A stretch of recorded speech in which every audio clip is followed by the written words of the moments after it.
حضور نے فرمایا آؤ میں تمہیں پچھلے زمانے کے ایک ایماندار نوخیز ولی اللہ کی بات سناؤں. پچھلے زمانے حضور نے فرمایا پچھلے زمانے میں ایک بادشاہ جادو کے زور پہ حکومت کرتا تھا. جب وہ ایک جادوگر اس نے رکھا ہوا تھا تو جادوگر اس کو جادو بتاتا, وہ جادو کے زور پر حکومت کرتا. جادوگر بوڑھا ہو گیا تو کہنے لگا بادشاہ کوئی نوجوان میرے پاس بھیج دے, اب میں بوڑھا ہو گیا ہوں, میرا پتہ کوئی نہیں کب مر جاؤں. ایک نوجوان کی ڈیوٹی لگائی, بڑا زیرک سمجھدار, اپنے رعایا میں سے چن کے جو ذہین فطرت مزاج بچہ تھا وہ اس نے لگایا. اللہ کے محبوب علیہ الصلوۃ والسلام فرماتے ہیں بچہ جادو سیکھنے لگا, وقت گزرنے لگا. بچہ جب جادو سیکھنے جاتا تو رستے میں ایک راہب بھی تھا جو انجیل جانتا تھا, وہ اللہ اللہ سکھاتا, لوگوں کو حضرت عیسیٰ علیہ السلام کی تعلیمات سے آگاہ کرتا. اس نے دیکھا کہ یہاں بھی لوگ اکٹھے ہیں تو وہ بچہ اس راہب کے پاس بھی اٹھنے بیٹھنے لگا. اب جب اس کے ساتھ اس کی گفتگو بڑھنے لگی تو اس کو باتوں میں لذت آنے لگی. اس نے راہب نے پوچھا کہ تو کون ہے اور کس طرح سے آیا ہے, کیا تیرا معاملہ ہے؟ اس نے کہا جی میں جادو سیکھنے جاتا ہوں, آپ کی باتیں مجھے بڑی اچھی لگتی ہیں. اس نے کہا دین سیکھ, جادو سیکھنے والے کافر ہو جاتے ہیں, قرآن و حدیث سیکھنے والوں کو اللہ کامل ایمان عطا فرماتا ہے. فرمایا یہ سیکھ. بچہ بیٹھنے لگا, اس کے پاس آنے لگا, باتیں دل میں گھر کرنے لگی. ایک وقت آیا کہ مسلمان ہو گیا. اور مسلمان کیسے ہوا؟ بچہ کہتا ہے میں تجربہ کر کے ہوا. اب میں تھوڑا سا وقت جادوگر کے پاس بھی جاتا اور باقی سارا وقت وہاں بیٹھتا. میں ایک دن جا رہا تھا تو رستے میں اژدہا تھا, بہت بڑا سانپ تھا, رستہ روک کے کھڑا تھا. یہ حضور نے بیان کی حدیث. نبی پاک صلی اللہ علیہ وسلم فرماتے ہیں بچہ کہتا ہے کہ رستے کے اندر سانپ ہے, رستے بند ہے, لوگ چھتوں درختوں پہ چڑھے, ہراش ہے. کہتے چھوٹا سا روڑا میں نے اٹھایا تو میں نے کہا اللہ اگر جادوگر سچا ہے تو اسے مار دے. چھوٹا سا روڑا میں نے پھینکا, اژدہا کوئی نہ مرا. پھر چھوٹا روڑا اٹھایا, میں نے کہا اللہ اگر وہ عالم سچا ہے تو اسے مار دے. اب جب میں نے روڑا مارا تو اژدہا مر گیا.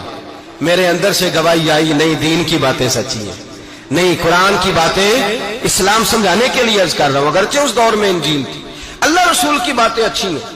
کہتے میں مسلمان ہو گیا, اب میں نے راہب کے پاس ہی رہنا شروع کر دیا, جادوگر کے پاس چھوڑ دیا. اس بچے نے آنا. بادشاہ پوچھتا کہاں زیادہ وقت گزارتے ہو تو وہ بات گول کر دیتا. وقت تیزی سے بڑھنے لگا. اللہ نے اس نوجوان میں طاقت پیدا کر دی.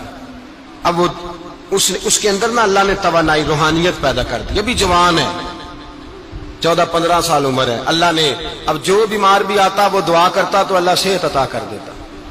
جو بھی آتا. بادشاہ کا ایک درباری تھا, بادشاہ کو پنکھا جلتا تھا, وہ اندھا ہو گیا. کوئی ایسی تکلیف آئی کہ نابینا ہو گیا. بڑے علاج کرائے, شفا نہیں ہوئی. کسی نے اس بچے کا پتہ بتایا کانوں میں. اس کے پاس گیا تو بچہ کہنے لگا شفا تو ہو جائے گی پر کلمہ پڑھنا پڑے گا, مسلمان ہونا پڑے گا. جس پیغمبر کا میں غلام ہوں تجھے بھی بننا پڑے گا, دین پہ عمل کرنا پڑے گا, اللہ شفا دیتا ہے. اس نے کہا تو مجھے کلمہ پڑھا, مجھے شفا دے, میں تیار ہوں. اس نے کہا شفا تو اللہ دیتا ہے. اس نے اللہ تبارک و تعالیٰ کا ذکر کر کے دعا مانگی. یہ مسلم شریف میں حدیث ہے, طبرانی میں موجود ہے. اللہ نے اسے شفا دی, اس نے کلمہ پڑھنا شروع کر دیا. یہاں ایک نقطہ لکھا ہے ہمارے علماء نے, کہتے ہیں جب اللہ ولایت عطا کرتا ہے نا تو یہ سفید بالوں والے کا حصہ نہیں ہوتی.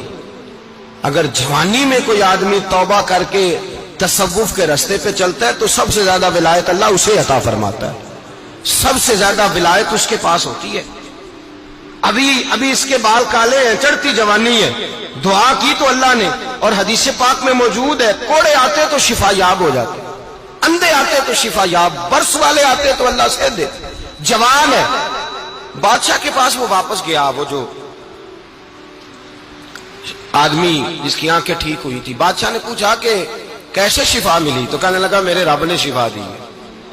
بادشاہ سجدے کراتا تھا, اپنے آپ کو منواتا تھا معاذ اللہ. کہنے لگا میرے علاوہ کون رب ہے؟ اس نے کہا وہی رب ہے جس نے تجھے پیدا کیا ہے, اور وہی رب ہے جس نے مجھے اندھے کو آنکھیں دی ہیں, وہی ہے میرا مالک. کہا اچھا تو مجھے نہیں مانتا؟ کہا نہیں میں اپنے رب کو مانتا ہوں. بادشاہ نے اسے سزا دی, ستایا.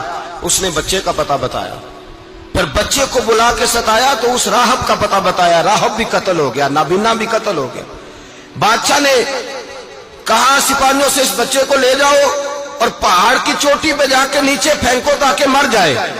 بچہ پہاڑ کی چوٹی پہ گیا تو ہاتھ اٹھا کے کہنے لگا یا اللہ میرے لیے نہیں اپنے لیے, میرے لیے نہیں اپنے لیے انہیں اپنی قدرت کے جلوے دکھا. میرے لیے نہیں, اللہ کے بندے اپنی جان بچانے کی دعائیں نہیں مانگ, اپنے لیے انہیں اپنی قدرت کے جلوے دکھا. یہ دعا مانگی, جتنے لوگ ساتھ آئے تھے وہ سارے زمین پہ گرے اور سب مر گئے, پہاڑ سے گر کے مر گئے. بچہ واپس سیدھا بادشاہ کے پاس کہنے لگا, لو بھائی میرے رب نے مجھے بچا لیا ہے. جوان کا ایمان دیکھو, میرے رب نے مجھے, بولو میرے اللہ نے مجھے ایمان کی گواہی دے رہا ہے, میں بچ گیا ہوں, تو جھوٹا ہے, میرا رب سچا ہے. اس نے کہا لے جاؤ اس کو دریا میں, کشتی میں بٹھاؤ, بیچ دریا کے جا کے دھکا دے دو. بیٹھے کشتی میں, دریا کے بیچ گئے, اور جب جا کے وہاں اس کو دھکا دینے لگے تو اس نے کہا اللہ میرے لیے نہیں اپنے لیے انہیں اپنی قدرت کے جلوے دکھا. بس ایک طوفان سا آیا, جتنے سپاہی ساتھ آئے تھے ڈوب کے مر گئے. وہ بچہ اٹھا اور سیدھا پھر بادشاہ کے پاس, اسی کے پاس کہنے لگا, لو بھائی میرے رب نے مجھے بچا لیا ہے, تیرے پاس آیا ہوں. وہ کہنے لگا تو کیا مصیبت میرے گلے پڑ گئی ہے, کیسے جان چھوٹے گی؟ تو بچہ کہنے لگا, اگر تو مجھے باندھے درخت کے ساتھ اور سارے ملک کو بلائے, لوگوں کو اکٹھا کرے, پھر تو مجھے تیر مارنا, میں تجھے بتاؤں گا کیسے مارنا ہے, میں مر جاؤں گا. اللہ کا بندہ نوجوان, ایمان دیکھو, مرنے کے طریقے بتا رہا ہے, میں تجھے بتاؤں گا میں کیسے مروں گا. یہ بات کہی, بادشاہ نے سارا مجمع جمع کیا, ملک سارا باہر آ گیا, درخت کے ساتھ باندھ دیا. کہنے لگا, بھائی لوگوں یہ مجھے مارنا چاہتا تھا, مار نہیں سکا, اب میں اسے بتانے لگا ہوں کہ میں کیسے مروں گا.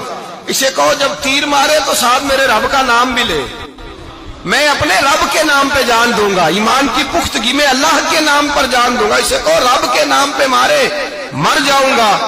بادشاہ نے اللہ کہہ کے تیر مارا, پیشانی میں لگا, بچے کی روح پرواز کر گئی. جتنا مجمع کھڑا تھا سارا کلمہ پڑھ کے مسلمان ہو گئے, سارے مسلمان ہو گئے, سارے.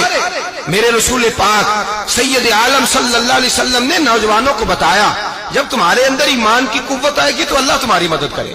فرمایا وہ نوخیز ولی تھا, ابھی جوان رانا تھا, ابھی اس کی پیشانی پر جوانی کے آثار تھے, لیکن اس نے اللہ کو راضی کیا, رب کریم کو راضی. ولایت کا مطلب بڑھاپا نہیں, ولایت کا مطلب وہ نہیں کہ جب بڑا لمبا وقت گزر جائے تو پھر آدمی آئے کہ نہیں اب کیا کرنا ہے, اب مسجد ہی ہے, اب تو اس کے علاوہ گزارا ہی کوئی نہیں. تو اس وقت کا آنا اللہ کی بارگاہ میں قبول تو ہے, لیکن شاباشی اسی کو ملتی ہے جو جوانی کا وقت آئے.